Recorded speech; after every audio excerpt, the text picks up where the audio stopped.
Vimal Veeravansa summoned before FCID. Indictments against Velgama amended. Ranjan Ramanaike provides an indication of things to come.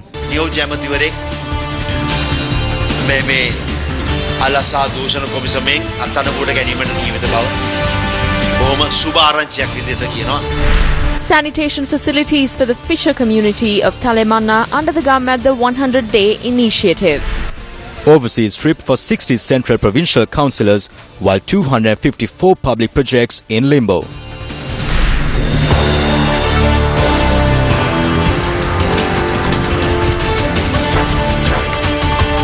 Good evening and welcome to Primetime News. I'm Sandro Ferdinando. And I'm Azza Hassan. Let's now take a look at the top story for tonight. The discussion on the misuse of state-owned vehicles during the previous administration has come to the limelight yet again. Former Minister Vimal Veeravansa was summoned to the Police Financial Crimes Investigation Division again today over a similar incident. MP Vimal Veeravansa was questioned by the FCID for over 5 hours with regard to the investigations underway to the alleged misuse of state-owned vehicles during the tenure of the previous government. I think there was a sheet of paper with around 100 questions written on it, out of which I think that they were only able to get answers for 25 to 30 questions today.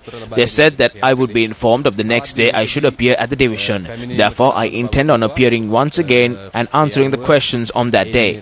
An Indian minister has come to the country today for a decisive meeting on the signing of the Agreement. What the government is trying to do is to suppress the opposing forces and divert the attention of the general public. විරුද්ධව නැගී සිටින බලවේග මේ ආකාරයට මර්ධනය කරමින් ජනතා අවධානය වෙනතක දෙන්න. The CID obtained permission from court to amend the indictment filed against former Transport Minister Kumar Velgama today. The case was filed against the financial irregularities that are alleged to have taken place at the Sri Lanka Transport Board. The case was filed at the Colombo Magistrates Court against the loss of 3.2 million rupees which was incurred by the government due to the appointment of a vice chairman for the Transport Board under the then Minister of Transport, Kumar Velgama. However, the Colombo Additional Magistrate Varuni Atigala granted permission to the CID to make amendments to the charges filed against the former Minister of Transport and postponed the hearing to the 7th of November. The former Transport Minister was questioned by journalists at the court premises on his political future. They say I am going to the government. I am the one who stepped out after I opposed the idea of a UMP SLFP coalition. I was the first to step out.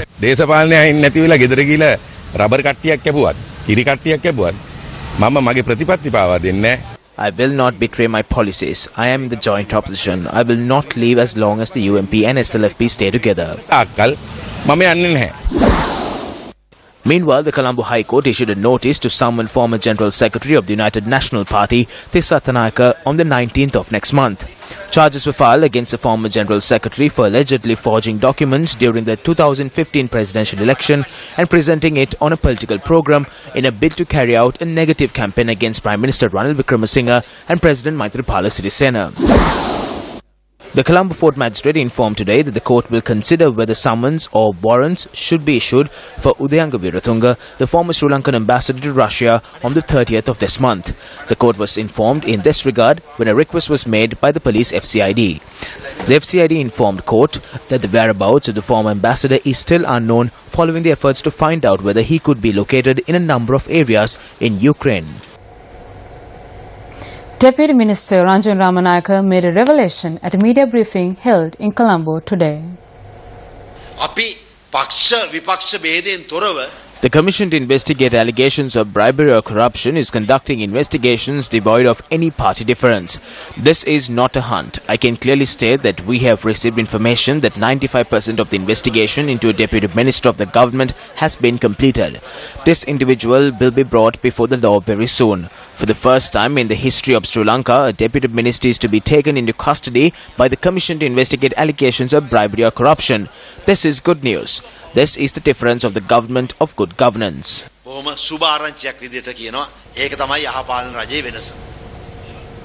Several projects which were launched on the Newsfirst Gumat the 100-day initiative got underway today. Gumat the 100 days. Day 69. The ones who got the votes never even sighted this place. They did not pay attention even at a time where we were drowning during the floods. The politicians have no empathy towards our hardships.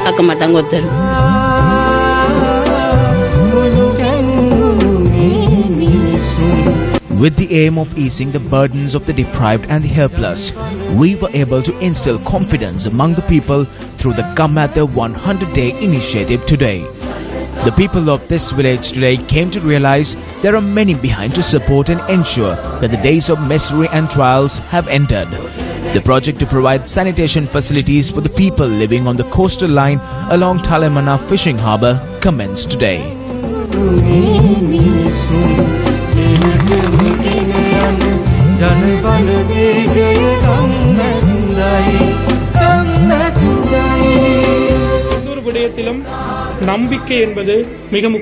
In order to take something forward, it is important to ensure that confidence is placed on it. Therefore, it is right to say that the people have placed their deep respect and confidence in our media organisation. This is an attribute that bears testament to the success of the Gumat 100-day initiative. Newsfirst is not a media organisation that merely provides the news. We are a media organisation that identifies the plight and struggles of the people. A responsible media organisation provides the necessary leadership to help those in need. That is the reason why we have taken the forefront for the well-being of the people.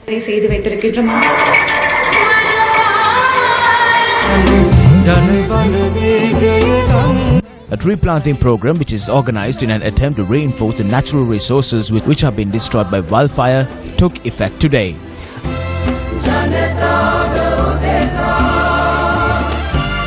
The Gumat Savia Community Organization, which was formed with the intention of building a group to carry forward the development of the village, is also in effect.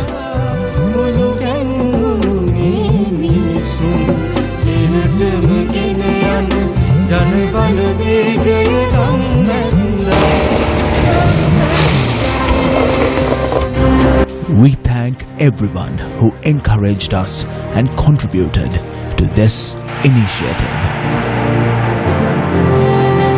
Gumat 100 days with the people, for the people.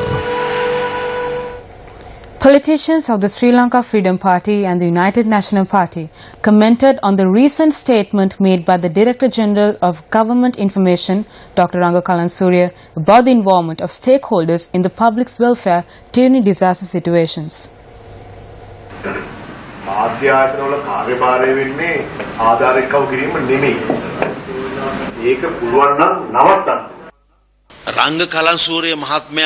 Ranga Kalansurya has access to funding, camera equipment and all necessary materials. He could also start a program of this nature with a nice name.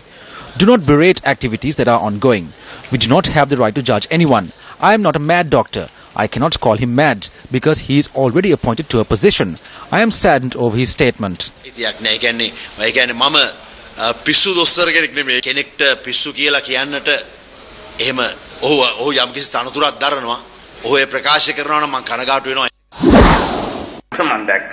A couple of days ago, I saw someone had said that it is more than enough if they provide information to the public.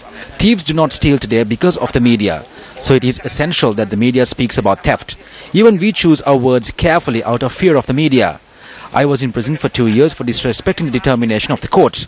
Providing information alone is not enough. The media also has to speak about corruption and fear. Even at times of disaster, when the media came forward and requested for assistance for those affected, the general public responded with aid. That is why the media is known to be the fourth pillar of governance. The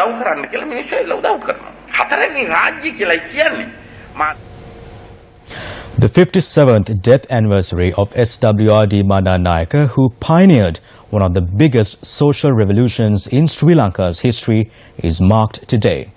The commemoration ceremony was held near the Bandaranaike Memorial in Horagolla today. The fourth Prime Minister of Sri Lanka, SWRD Bandaranaike, who pioneered a social change by designing 5 important social pillars, which are religious leaders, academics, medics, farmers and labourers. SWRD Bandaranaike earned the respect of the people for his efforts to nationalise the country's transport, insurance, health and cultural sectors. He died after being shot by an aggressor on a day like today in the year 1959.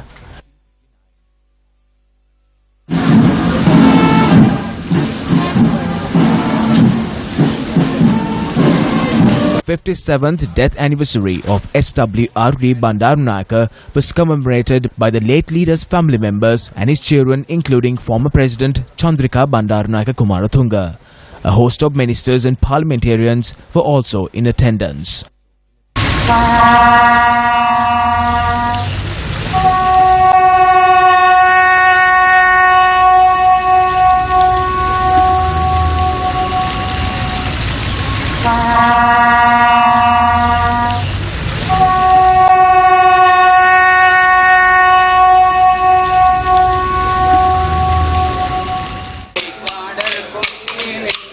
Meanwhile, an event to present stationery for students of the Islamic Center for the Physically Handicapped in Tiharia was held on the sidelines of the event. In an era where we speak about reconciliation, this moment epitomizes reconciliation. The country suffered a civil war for a long period of time. The war has now ended. Reconciliation should be fostered amongst everyone to avoid such atrocities resurfacing in the country. The current government is committed and has commenced an extensive program towards this end.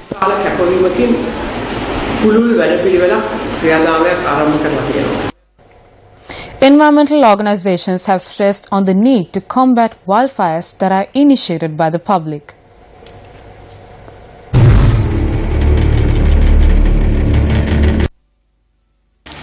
During the course of this year, approximately 4,300 acres of land have been destroyed due to forest fires. Environmentalists highlight that such destruction being caused to the dwindling forest cover could affect the country for decades.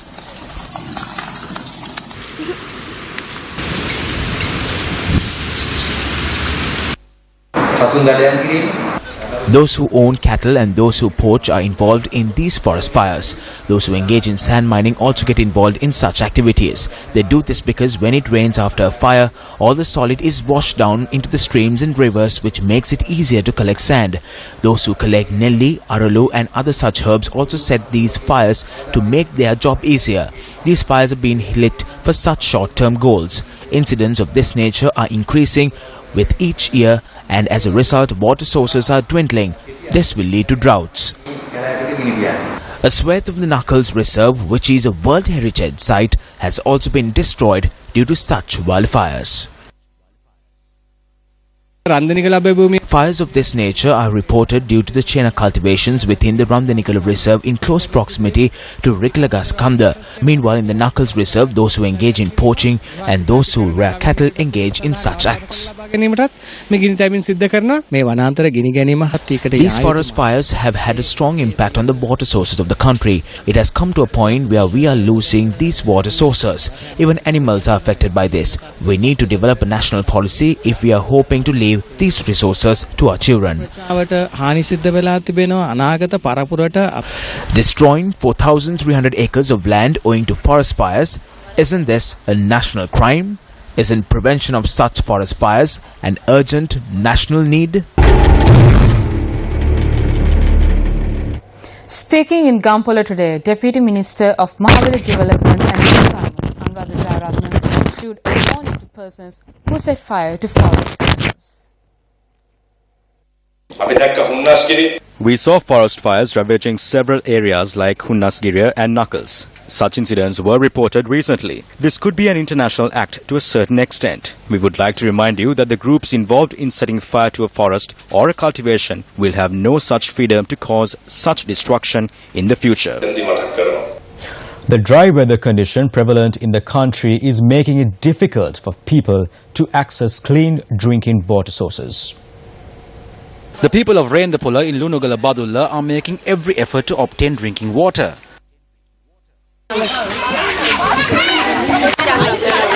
The people of this village have to scramble to obtain water from a bowser that supplies water twice a day. It is difficult as we have to spend 2 to 3 days without taking a bath. Water is supplied for an hour in the morning and in the evening. Disputes have broken out due to the water problem that even drew the attention of the police yesterday. There are over 1,500 people, but there are days when a house does not even receive 20 liters of water a day.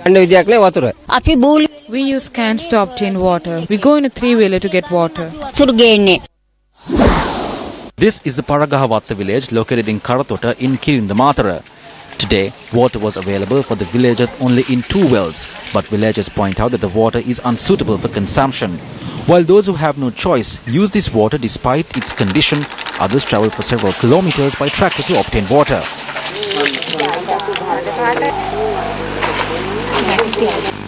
We undergo immense hardships to obtain a drop of water. We travel for 3 to 4 kilometers to fill barrels of water and bring it back to the village in a tractor. We have to dig the well, but the walls of the well collapses since the soil is loose. There are 30 houses in the area. Our request is to provide us with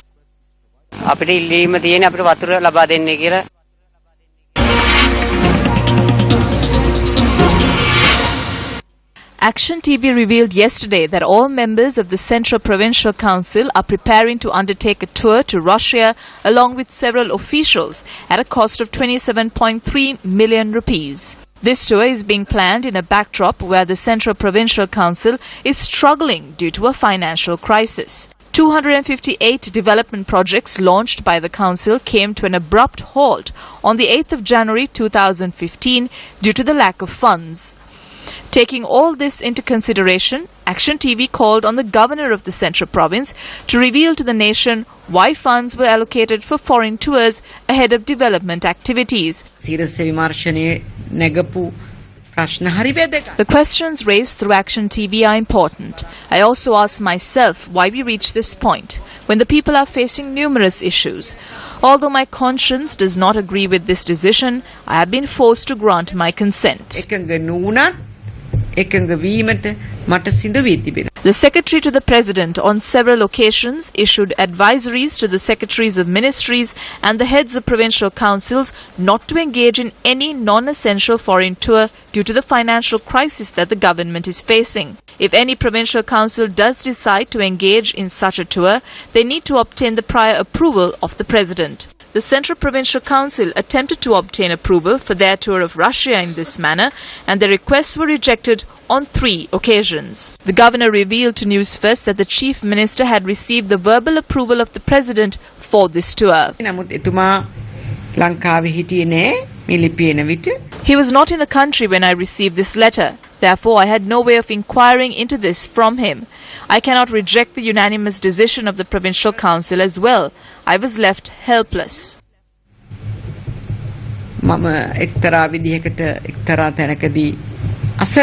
Each provincial council allocates a certain amount of funds annually for such a tour under the guise of educational tours. However, so far, none of the provincial councils have taken steps to put forward any publication or carry out any work based on the knowledge gained from these educational tours. The governor of the Central Province noted that she will be taking steps to ensure that such a fate does not befall the Central Provincial Council's excursion to Russia. I have spoken with the Sri Lankan ambassador in Russia and requested him to monitor the knowledge that they gain from this tour and how it could help our people. I have also requested him to submit a report in this regard.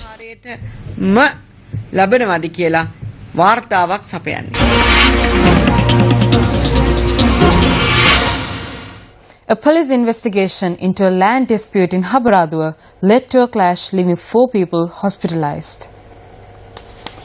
The land dispute had arisen between a restaurant and a store located at the Bona Vista Junction in Jabara. Police said that a new construction on the land belonging to the store had led to the dispute. The suspects arrested in connection with the incident were assaulted at the police station, charged the relatives of the suspects. They tried to beat my husband, and my husband has tried to retaliate. We did not know they were from the police because they came in civil attire. 3 persons were taken to the police station where they had been severely assaulted. They had been kicked, hit on the head and chest. His head was injured and he had lost a lot of blood. We asked if we could see my husband. Then they said that they brought in just 2 people to the police station. My husband was found thrown at the back. They say that there is no such person at the Jabara police.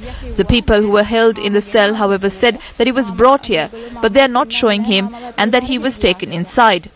Then when an uncle of mine said that he will inform the highest authority of the police, they allowed just my uncle to go in and see for himself. Thereafter, the suspect was taken to the Karapiti hospital in a police jeep. A police officer who was also injured in the clash was taken to the same hospital. They assaulted me repeatedly and I lost consciousness. The defendants came to where we were and attacked the plaintiffs. We tried to resolve the issue, during which we were also attacked. Then all of them were brought to the police. 5 of us went there in civil attire. All I want to know is if the police has the power to take the law into their own hands and function like this. If so, is there any need for the existence of a superior institution called the court?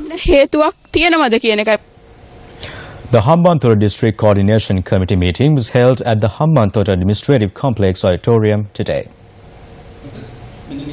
The committee meeting was held under the auspices of the chairman of the Hambantota District Coordination Committee, Minister of Fisheries and Aquatic Resources Development Mahinda Amaravira, Minister of Housing and Construction Sajith Premadasa and Parliamentarian Nihal Galapatti were also in attendance. A tense situation erupted during the meeting when views were expressed on lands belonging to the Mahabeli Authority.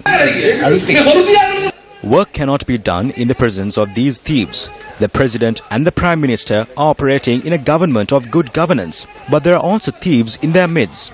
We cannot work like this, Honourable Chairman. There are thieves. An ordinary man cannot get a single plot of land. They have to pay a bribe for a 50 to 60 acre plot of land. During the meeting, Minister Sajith Premadasa presented documents to provide 2 houses in Colombo worth 4.5 million rupees to 2 internationally acclaimed athletes from the Suryawava area in the Hambantota district.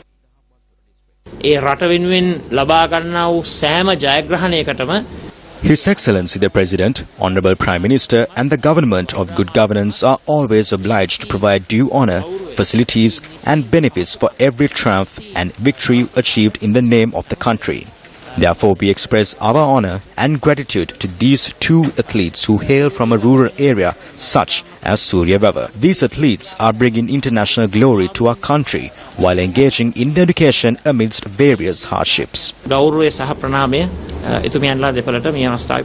A discussion was held in a bid to look into the inquiries of the investors of the Batiklo district today.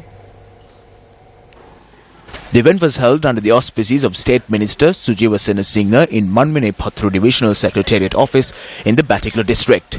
The Chief Minister of the Eastern Province, Hafiz Nazir Ahmed, senior journalist Jaysri Ranga, MPs Sinithambi Yogeswaran and Nyanamuthu Sirunesan were present at the occasion. A correspondent said that the few other invitees failed to attend the meeting. We have not seen that investor interest in the country yet. So that is what we want. And that is why we are laying the foundation and opening the markets with the free trade agreements. And I am hopeful in the future, by next year, we will have that interest from the investors. Even TPP, Trans-Pacific Partnership, we are trying to get into that. And we are expecting our economy to grow at about 8 or 9%. We have about 10 trillion debt. We are trying to bring it to about 5 trillion that debt. Already we have got proposals for a gas refinery for about 2 billion. Oil refinery, sugar refinery, a couple of cement factories, and these are the macro development that we have got into at the moment within this short period. Our community has faced civil conflict and a natural disaster. Because of that, they are unable to come up. We have total population of 580,000. Out of 580,000, 200,000 of people are unemployed in our district. And we have 29,000 widows, 4,500 disabled people, and more than 2,000 rehabilitees who have been released in the rehabilitation camps. And there are families still suffering to get in the income generating activities who are women headed families and single parent families also. The Batticaloa district show a high rate of consuming alcohol and addict for drugs as well, and we have social crime.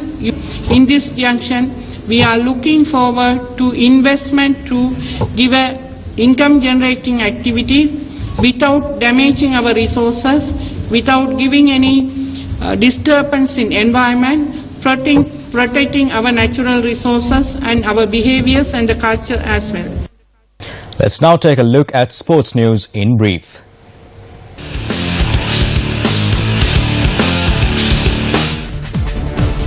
The Sri Lankan contingent, who emerged runner-up in the 3rd South Asian Karate Championship 2016, returned to the islands today. Sri Lanka bagged 8 gold, 14 silver and 23 bronze medals in the championship hosted by India. A total of 45 athletes represented Sri Lanka in the championships, which was held in the country's capital, New Delhi. The netball competitions of the 42nd National Sports Festival was held at the Anuradhapura Indoor Stadium today. According to the results of the games so far, the Western, Central, Southern and North Central provinces have qualified to the semi-finals. While all 9 provinces are being represented at the games, the finals will be held on Wednesday. And with that, we're about primetime news. For the Newsfirst team, I'm Sandru Ferdinando. And I'm Azra Hassan. Take care and good night.